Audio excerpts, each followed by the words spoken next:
Aunty जी, अब आप अकेली नहीं है, हम आ चुके हैं। अगले हफ्ते हमारी दोस्त की शादी है, सारी जिम्मेदारी हमारी। चल पूजा, छत पर बिस्तर लगा कर आते हैं मेहमानों के सोने के लिए, क्योंकि नीचे बहुत गर्मी है।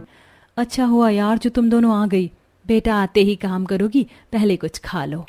इतना बोल पसीने से लथपथ शांति निहारिका की दोस्त को खाना देती है, जिसके बाद निहारिका अपनी दोनों दोस्त के साथ कुछ बिस्तर लेकर छत पर जाती है और उन्हें बिछाने लगती है। तभी उनकी नजर अपनी बगल वाली पड़ोसन पर पड़ती है। आ जाओ जल्दी से, छत पर सारी अरेंजमेंट हो रखी है, देखो कितनी अच्छी सजावट है। वेटर नीचे से केक लेकर आ जाना और कुछ कोल्ड ड्रिंक भी। 1 मिनट, हमारी ब्राइडल रानी, तेरी बैचलरेट पार्टी है, बिना गाने के पूरी थोड़े ना होगी। इतना बोल आरती सपना को ब्राइड टू बी का रिबन और ताज पहनाती है, जिसके बाद सपना अपनी दोस्त के साथ छत पर गाने चलाकर डांस करती है और केक कट करती है। Happy new journey my dear friend. तेरी अमीर पड़ोसन की शादी भी उसी दिन है ना जिस दिन तेरी है। ये लोग अपनी शादी की हर एक चीज कितने अच्छे से एंजॉय कर रहे हैं। काश कि हम भी तुझे ब्राइड टू बी की पार्टी दे पाते। कोई बात नहीं मेरी दोस्त, शादी से पहले मेरे घर आ गई, मेरे लिए यही काफी है। सपना को अपनी बैचलर पार्टी एंजॉय करता देख निहारिका को काफी अच्छा लगता है और इसी तरह कुछ दिन बीत जाते हैं और निहारिका के माता पिता एक एक पैसे जोड़ रहे होते हैं। अनिल जी, 2 लाख का और इंतजाम कर लीजिए। घर में जो भी पैसे रखे थे उससे तो शादी का सामान आ गया और अब भी कुछ पैसों की जरूरत है। मैंने भैया से बात करी है, कल राजस्थान जा रहा हूँ उनके मालिक से कुछ पैसे ब्याज पर उधार लेने। और सुनो, हमने जो 20,000 रुपए की एफडी करवाई थी वो तोड़वा लो, शादी में काम आएगी। इतना बोलकर अनिल राजस्थान जाने के लिए तैयारी करने लगता है।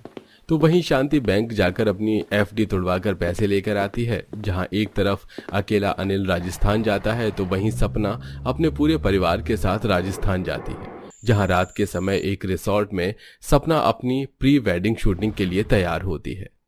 सच में भैया, ये रिसोर्ट बहुत अच्छा है। घर पर ये स्विमिंग पूल मेरी बेटी का सपना था कि वो स्विमिंग पूल के पास अपना प्री वेडिंग शूटिंग करवाए। भैया मैं तो कह रहा था कि अपनी बिटिया की शादी भी राजस्थान में करवाते, बिल्कुल रॉयल तरीके से। अब बेटी को बुला लो, स्विमिंग पूल से लेकर रिसोर्ट के हर एक कोने गार्डन में हम बिटिया की शूटिंग करवाएंगे। कुछ देर में सपना और उसका फियोंसे तैयार होकर बाहर आते हैं और स्विमिंग पूल के पास खड़े होकर अलग अलग पोज में फोटो लेते हैं। अंकल, मुझे अपने मंगेतर के साथ पूल के अंदर की भी कुछ फोटोज चाहिए। हाँ हाँ बेटा, क्यों नहीं। इतना बोलकर सपना अपने फियोंसे के साथ स्विमिंग पूल के अंदर खड़ी होकर कुछ फोटो लेती है और तभी वहां अनिल आता है। अनिल को देख विनोद बड़ा हैरान होता है और उससे कहता है, अरे भैया, तुम यहाँ बिटिया की शादी इसी रिसोर्ट में करने का सोचा है क्या?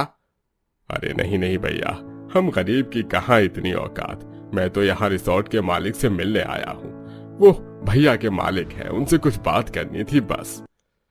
अरे आओ अनिल भाई, तुम्हारे भाई ने मुझे बताया तुम्हारे बारे में, अभी तुम्हें पैसे देता हूँ, आखिर बिटिया की शादी है। इस तरह अनिल रिसोर्ट के मालिक से पैसे लेकर वहां से चला जाता है और घर आकर सारी बात अपनी बीवी को बताता है। शांति, कुछ लोग इतने अमीर हैं कि प्री वेडिंग शूटिंग के लिए इतने पैसे खर्च कर रहे हैं। जितनी उन्होंने अपनी बेटी की प्री वेडिंग शूट के लिए पैसे खर्च करे हैं, उसके आधे पैसे भी हमने अपनी बेटी की शादी में खर्च नहीं करे। आप ज्यादा मत सोचिए, हम उनकी बराबरी नहीं कर सकते।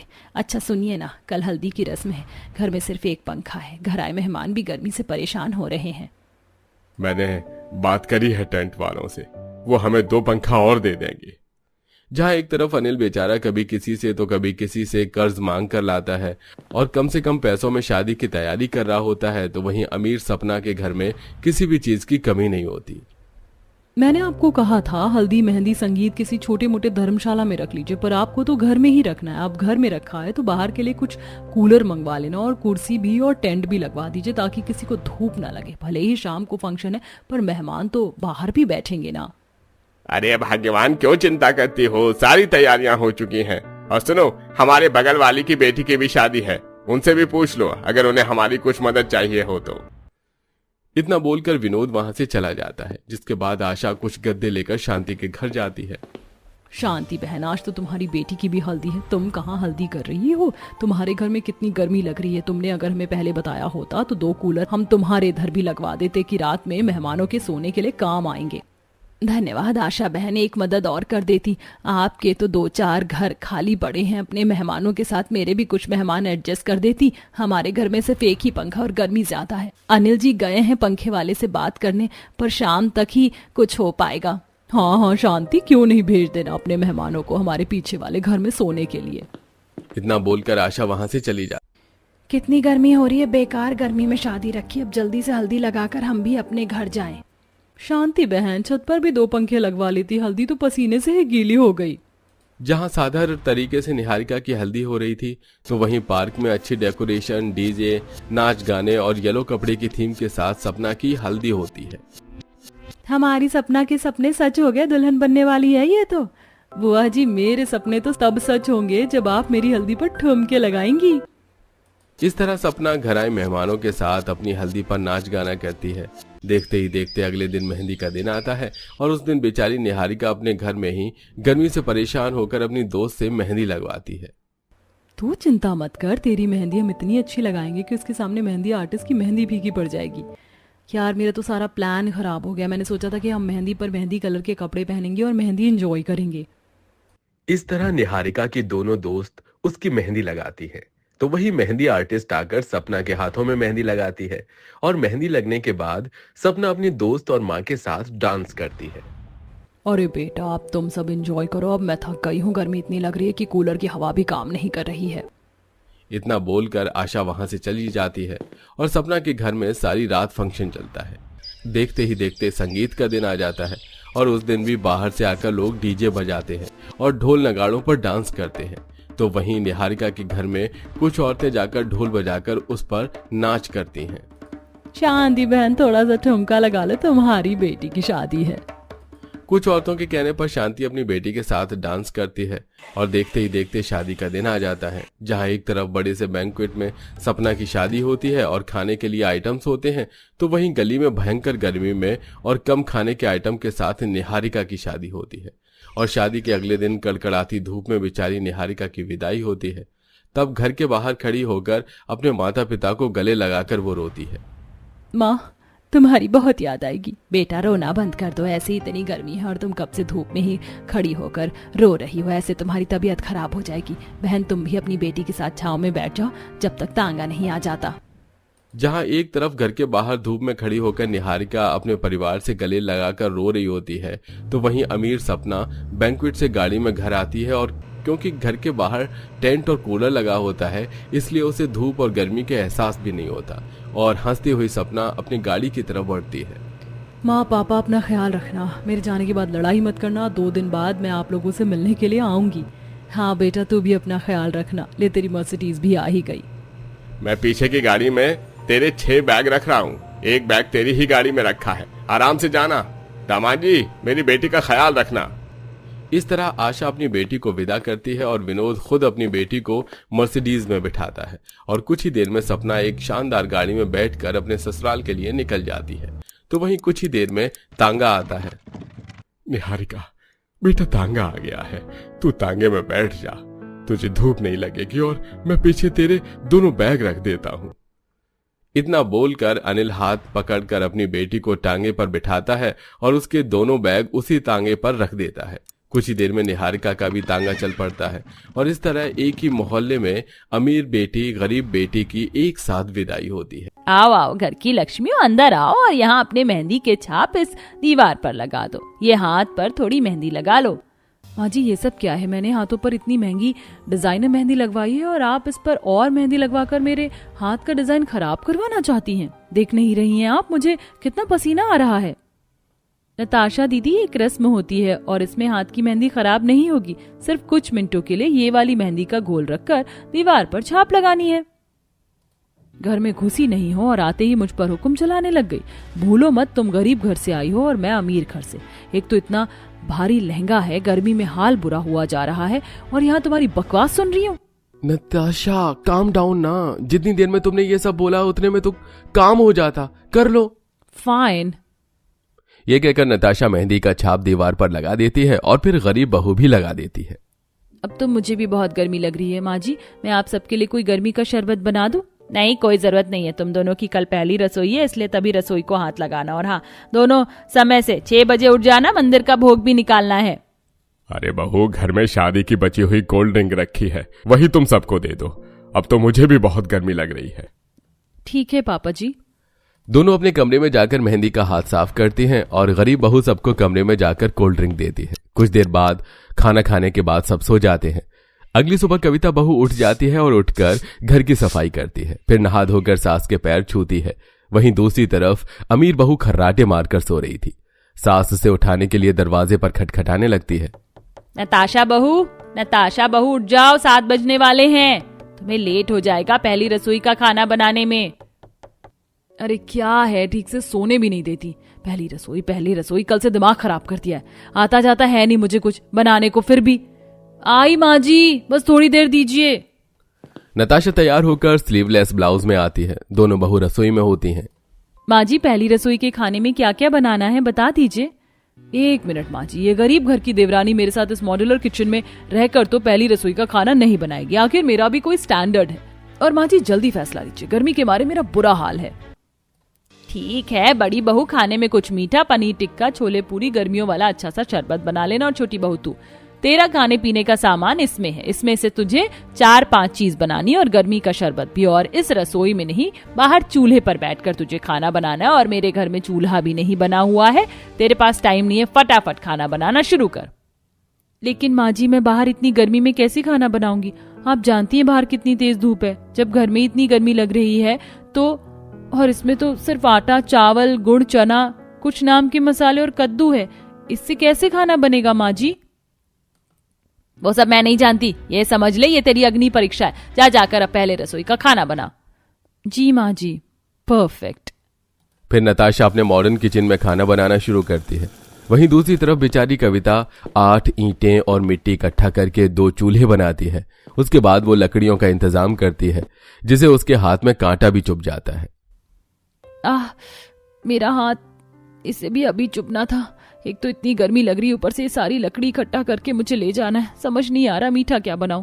चीनी भी नहीं है, वो तो गुड़ से बना दूंगी। पर हलवा, आइडिया, मैं कद्दू की सब्जी बनाने के बाद थोड़ा सा कद्दू का हलवा भी बना दूंगी और उसका रायता भी, और चने से सत्तू बना दूंगी। ये कहकर कविता पसीने में भीगती हुई सिर पर लकड़ियों का गट्ठर ले जाती है और फिर एक चूल्हे पर पूरी बनाना, दूसरे पर कद्दू की सब्जी बनाना शुरू करती है। बीच में लकड़ियां खत्म हो जाती हैं तो वो दोबारा धूप में जाकर लकड़ियां काट के लेकर आती है। हे भगवान, ये चूल्हे की भभक तो बहुत तेज लग रही है और पूरी बनाने में हाथ जल रहा है। ऊपर से कांच की चूड़ी भी बहुत तेज गर्म होकर कलाई में लग रही है। वहीं दूसरी तरफ अमीर बहू किचन में गाना सुनते सुनते काम करती है, जिसे उसका खाने पर ध्यान नहीं होता। पूरी कचौरियों को जला देती है और सब्जी काटकर जो खाना बना रही होती है उससे किचन को गंदा भी कर देती है। उफ, ये बनाई हुई पूरियां तो जल गई। अब दोबारा आटा तो मैं नहीं लगाऊंगी, इसीलिए यही परोस दूंगी। सब्जी भी बन गई है, अब ठंडी शरबत का क्या बनाऊंगी? रुआवजा की बोतल से ही काम चला लेती हूँ। लेफ्ट लेग आगे आगे, राइट लेग पीछे पीछे, आजा यारा लेट्स स्टार्ट अवे। वो बंदा ही क्या है जो नाचे न गाए, हाथों में हाथ थाम ले। ओए डांस पे चांस मार ले, ओ कुड़िए डांस पे चांस मार ले, ओ सोनिए। नाचते नाचते बहू रुआवजा में चीनी की जगह नमक मिला देती है। ओ माय गॉड, गर्मी से तो मेरा हाल बुरा हो गया। जितना खाना बना था बन गया पहली रसोई का। अब मैं तो चली अपने कमरे में। वहीं दूसरी बहू का सब्जी चूल्हे से उतारते समय हाथ जल जाता है। मेरा हाथ, आज क्या हो रहा है मेरे साथ? बार बार हाथ जल रहा है। वहीं दोनों बहू अपनी पहली रसोई का खाना सास के सामने रखती हैं। बड़ी बहू का जला हुआ खाना खाकर सास थूक देती है। ची ची ची बहू, ये तूने क्या किया? जलने के बाद भी मैंने तेरा खाना खाया। मुझे नहीं पता था तू अपनी पहली रसोई में इतना बेकार खाना बनाएगी, जबकि तेरी रसोई में माइक्रोवेव, ग्रिल, 4 बर्नर का गैस, मिक्सर, जूसर सब कुछ है। अरे राम रे, गर्मी के शरबत को भी बहू तुमने खराब कर दिया। इसमें नमक कौन डालता है? क्या तुम्हें चीनी और नमक का भी अंदाजा नहीं है? खाना खाते ही कमी निकालना शुरू कर दिया ना आप लोगों ने। मैंने बोला था कि मुझसे पहले रसोई का खाना मत बनवाओ। खाना है खाओ, नहीं खाना है मत खाओ। एक तो गर्मी से बुरा हाल हो गया रसोई में खाना बना बनाकर, उसमें भी ड्रामे। ये कहकर नताशा चली जाती है और अपने पति की भी नहीं सुनती। तभी माँ जी, पापा जी, आप चारों में से किसी ने खाना नहीं खाया। मैंने कद्दू की सब्जी, कद्दू का हलवा, रायता, चावल, पूरी, सत्तू का शरबत बनाया है, खाकर देखिए ना। खाना खाते ही घर के सब लोग खुश हो जाते हैं। मानना पड़ेगा बहू, इतनी गर्मी में तुमने चूल्हे पर, वो भी इन 4 चीजों से बढ़िया खाना बना दिया। सच में कविता, तुमने बहुत अच्छा खाना बनाया है। तुमने तो भाभी को भी फेल कर दिया। ये तो बिल्कुल सही कहा राजन बेटा। बहू, तुम्हें बहुत तकलीफ हुई होगी ना गर्मी में खाना बनाने में, और लकड़ियां भी तुम ढूंढ कर लाई हो। हाँ पापा जी, थोड़ी परेशानी हुई, हाथ भी जला, पर अपने ससुराल में पहली रसोई के लिए मैं कुछ भी कर सकती हूँ। सुनो, बहू को पुश्तैनी कंगना भी दे देना, उसकी पहली रसोई का तोहफा है ये हमारी तरफ से। नहीं, ये पुश्तैनी कंगन इस गरीब को नहीं देना चाहिए हमें। मैं कुछ और दिन ठहरना चाहती हूँ इस चीज के लिए। कल्याणी, तुम्हें खाना अच्छा लग रहा था फिर? कल्याणी किशन की बात का जवाब दिए बिना ही चली जाती है। फिर उसका पति ही उसके जख्म पर मरहम लगाता है।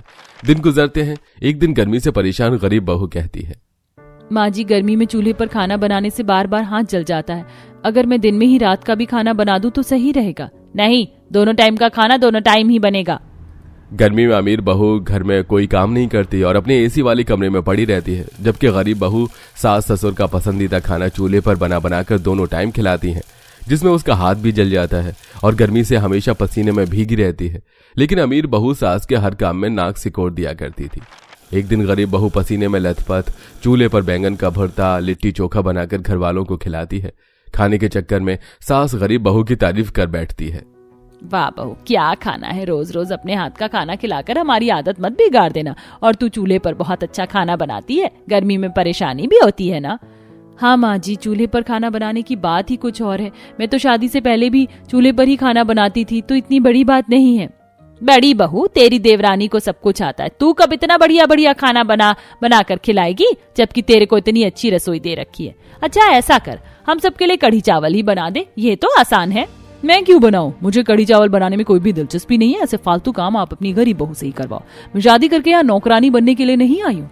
गर्मी के मारे मेरा दम निकल रहा है और आपके नाटक ही खत्म नहीं होते। रसोई में एसी भी नहीं है। बहू, तुम इस तरीके से बात कैसे कर सकती हो? मुंह से और कैसे? ये कहकर नताशा फिर चली जाती है और अगले दिन गर्मी में खाना बनाते वक्त उसका हाथ कढ़ाई के खौलते तेल से जल जाता है। ये देख सभी घर वालों को चिंता होती है और वो फटाफट डॉक्टर के पास ले जाकर उसका ट्रीटमेंट करवाते हैं। तब डॉक्टर, इतनी गर्मी में चूल्हे पर खाना कौन बनाता है? आपको सावधानी बरतनी चाहिए थी। देखिए कितना हाथ जल चुका है। बेहतर होगा आप कुछ दिन आराम करें और ठंडक में रहें। डॉक्टर साहब, मुझे माफ कर दीजिए, ये सब मेरी वजह से हुआ है। बहू, अब से तू बाहर खाना नहीं बनाएगी, रसोई में ही बनाएगी, लेकिन फिलहाल रेस्ट करेगी। बड़ी बहू, तुझे अभी भी कुछ शर्म आ रही है या नहीं? धीरे धीरे ही सही, लेकिन खाना बनाना सीख ले। देख तेरी देवरानी की क्या हालत हो गई है। आपने बिल्कुल ठीक कहा माँ जी। कविता, जब तुम ठीक हो जाओगी तो मुझे खाना बनाना जरूर सिखाना। हाँ दीदी। इस तरह गरीब बहू घर में कुछ दिन आराम करती है और ठीक होने के बाद देवरानी जिठानी एक साथ एक ही रसोई में खाना बनाकर खुश रहती हैं और अब उनकी रसोई में एसी भी लग जाता है।